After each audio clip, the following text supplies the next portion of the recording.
For more than a century, the Pontifical Mission Societies have been working to teach and promote the Catholic faith throughout the world. These societies work to spread the principles of the Catholic faith around the world. We are all called to be missionaries.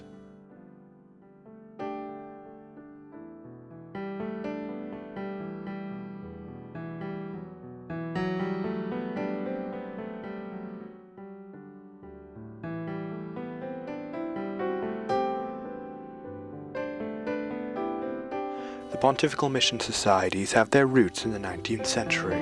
In their modern forms, these societies are based in Rome. They received the title of Pontifical in 1922 and now have national offices in over 120 countries, including the United States. Countries in need of aid are supported by those who can help render such aid.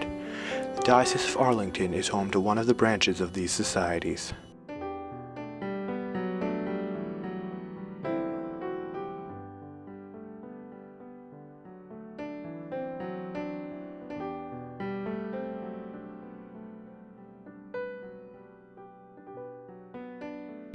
My name is Father Patrick Posey. I'm the Diocesan Director of the Pontifical Mission Societies for the Diocese of Arlington. 2 years ago, I was asked by our Bishop, Paul Laverty, to take over the office of the Pontifical Mission Societies, primarily because of my experience in the Dominican Republic. From 1995 to 2003, I had the great privilege of being the pastor in the Dominican Republic. And I believe it was because of that experience over the 8 years that when my former, the director, finished his time in the office, Bishop Laverty kindly asked me to take over. My name is Bishop Anthony Juss. I am the Bishop of Latvia. Latvia is one of the Baltic countries on the Baltic Sea. It is across from Sweden. Our border lines are with Russia. I think the Pontifical Mission Society is very important society because it supports the missionary activity throughout the world. Pontifical Mission Societies is divided into 4 main areas. One is Society of St. Peter the Apostle, and what we do with that is primarily support of seminarians, and priests will come from all over the world and ask for support for studies for their students to go through the seminary and to become priests. We also have the Missionary Union of Priests and Religious, and this is primarily a prayer group. So actually anybody that prays for missionaries in the world already are members of that group of the Missionary Union. And again, part of my job is to promote prayers for missionaries, prayers that people will respond to the Lord's call to become priests, religious, and we support that through articles in the Arlington Herald, promoting the different religious communities that we have within the diocese and that are worldwide. We have 22 parishes in the Diocese of Arlington that have active missionary work. Active is defined by they actually go visit, they bring groups, they support financially, they support through prayers. It's amazing when you think we have 68 parishes, 22 of them have relationships with missions and missionaries throughout the world. The other parishes also support through prayer and through financial support as well. The other is the Holy Childhood Association. The Holy Childhood Association works for children up to the age of 14, and that's to teach our young boys and girls that there are missionaries in the world. The primary responsibility for the church is to be missionaries. Christ from the beginning said, "Go out 2 by 2 to all the ends of the earth and proclaim the gospel." And so we teach our children from a young age that still is our responsibility today. The other and last is the Society of the Propagation of the Faith. And every summer we have missionaries that come in and they preach at our parishes within the diocese. They talk about their missionary activities, what they do, whether it's It's education, whether it's supplying priests in extremely rural areas, and they take up a collection, and that collection goes to support the work that they do in God's name. And the other aspect of the Society of Propagation of Faith is also the World Mission Sunday Collection. That's always the third weekend in October. And again, it's the church reminding us that we are missionaries. And a lot of us can't, like myself, spend 8 years in the Dominican Republic, but we can pray and we can financially give our support to those who are in the mission fields. In many of these countries, they are not able to support themselves. They do need a support for the living, basically, for spreading the gospel. And that's why I think the Pontifical Mission Societies are good in spreading the word of God.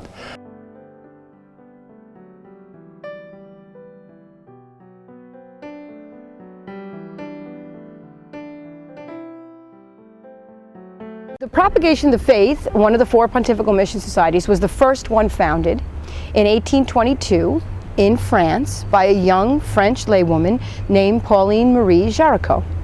The Society for the Propagation of the Faith is still active around the world today, including in the Diocese of Arlington. The founder of the Society, Pauline Marie Jaricot, was declared venerable in 1963. Today, as back then, the Propagation of the Faith continues that mission of encouraging the baptized to pray, always prayer, first and foremost, and to offer sacrifice, both personal sacrifices, your pain, your suffering, your loneliness, in union with Jesus' own suffering on the cross, for the missions, for missionaries, and of course, financial help. Today, for more than 1,150 dioceses in Africa, Asia, the Pacific Islands, and remote regions of Latin America. In the 50s in Ireland, we used to give a penny every week for the Holy Child Association. Little did I know that some years later I would be a missionary in Ecuador, and I would be the national director in Ecuador, South America, of the Holy Child Association. That was an appointment given to me by the bishops, and then later on called to Rome to be the International Secretary of Holy Childhood. The Holy Childhood Association was founded in France by Bishop Forbin Jansen in 1843. The idea was that of children helping children through prayers and small donations for the missions. The Holy Childhood Association is still active throughout the world and in the Diocese of Arlington. And we have about 2,700 social projects with children. So I spend a lot of time in Africa, Asia and South America visiting the projects, visiting the babies with AIDS, visiting the children who live on the street who are being helped by us. It is a Catholic Pontifical Mission Society. It was founded by a bishop in France 165 years ago, so its very ethos is Catholic. The main activity is not the social one, but the reaching out evangelically to spread the word of Jesus Christ.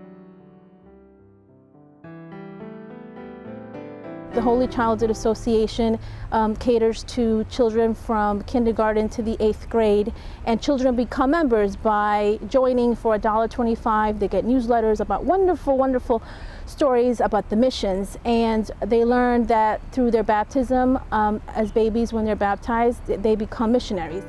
The Holy Childhood Association, which is active in the Diocese of Arlington, has many participants throughout the parishes, including the parish of St. Timothy's. I approached Holy Childhood, saw their beautiful literature, and asked our principal, and she jumped at the chance. She said, absolutely, let's bring a missions program to St. Timothy's.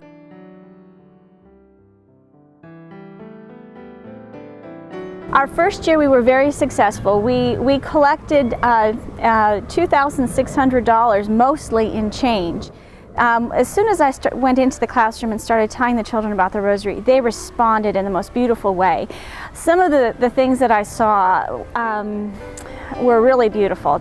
I would walk into my office and sometimes I'd find a penny sitting on my chair or a dime sitting on my desk, and I just knew that a little child thought about the missions that day and wanted to contribute just a treasure, a piece of their treasure. And to a little one, a dime is a treasure. And I always tell them that to God, it is an even greater treasure. The fact that they thought about the missions and responded, that is a great treasure to our Lord. So our first year, we focused more on sacrificing, and I saw some beautiful things.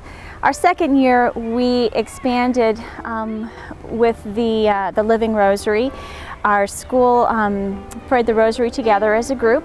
We gathered in the gym. A handful of students, 50 students, formed a rosary and modeled after the World Mission Rosary, decades of different colors for the missions in different continents. And the circle rotated around a microphone and we prayed the Rosary together, a living rosary for the missions.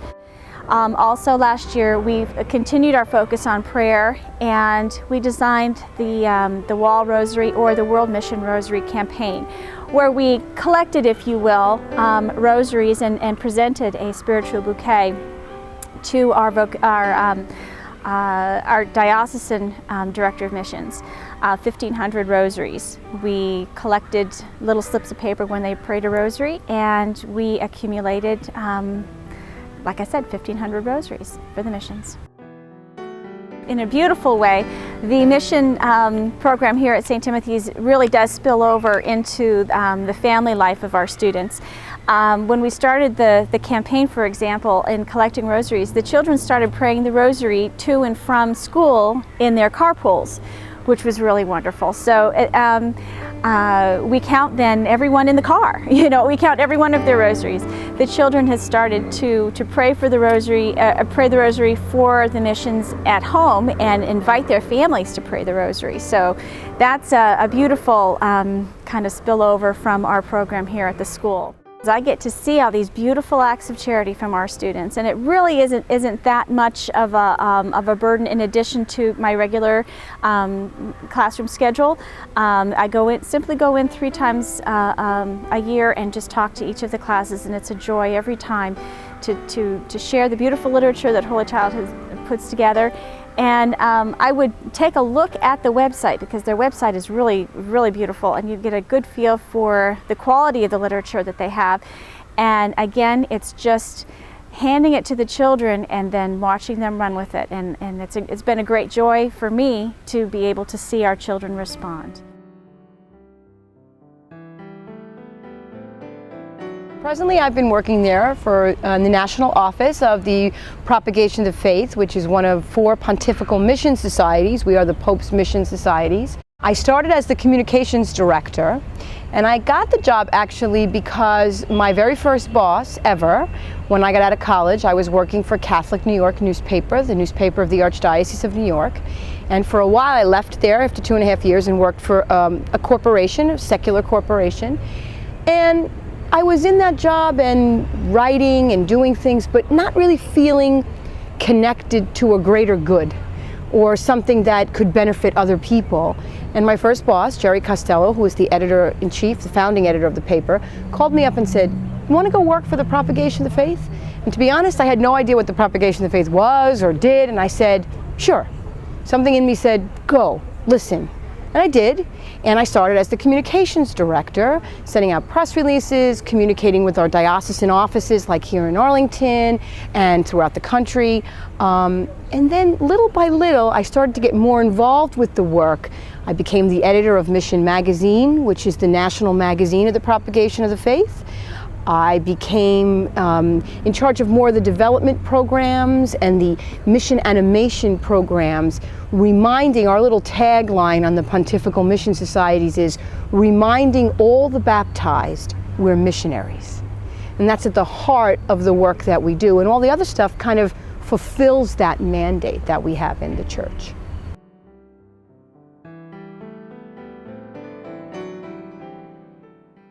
We have many volunteers over the years who have gone down there since 1991. and who have given a year, 2, 3 years of their time. What do? They help with the education within the school. They help with catechesis, getting out and teaching the faith. Well, the last volunteer that went down to Monica actually started violin classes for the students down there. And a handful, 5 or 6 of them, have taken to it and have now been over a year and learning the violin and playing it at Mass. So everybody has their gifts and everybody has their talents. And there's not only the mission in the Dominican Republic, but there's missions all over the world. Some of you can volunteer your time. Some of you can support financially the missions. And all of us certainly can pray for the missionaries. The same work that we received help for, we now give as a mission church.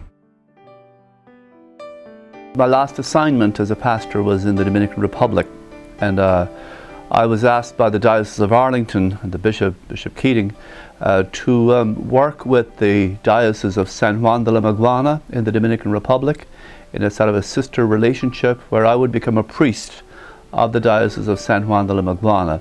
And the purpose was that I would initiate a new mission of the Diocese of Arlington with the Diocese of San Juan de la Maguana. In 1995, when I arrived in the Dominican Republic, I arrived to a town that the electricity is probably on anywhere from 3 to 5 hours a day. I was surprised when it went off one day and it didn't come back on the following day or the following. And I asked somebody in the office, he said, oh, this could go on for 2 weeks. And I went there in 91, and I was a pastor there of those 2 parishes from 91 to 95, first 4 years. And I was the one who initiated or headed up the involvement of the Arlington Diocese with the Diocese of San Juan de la Maguana. So you can see I was head of the Bannica mission, or the mission of the Diocese of Arlington in the Dominican Republic. And it consisted of 2 parishes actually, and 2 municipalities, Bannica, Pedro Santana. And the church in Bannica was called San Francisco de Asís, and the church in Pedro Santana was called San Jose de Pedro Santana. And so, having been there in 8 years and seeing just how much the Diocese of Arlington has done to help, especially the young down there, through education, promotion of the literacy programs. You do everything a priest does here in terms of liturgy, sacraments, catechesis, but I think you saw more of an involvement with the social needs, social issues, the survival questions affecting people. The whole diocese as well had a vision of doing, we used to call it promover la fe y la vida, promote faith and life.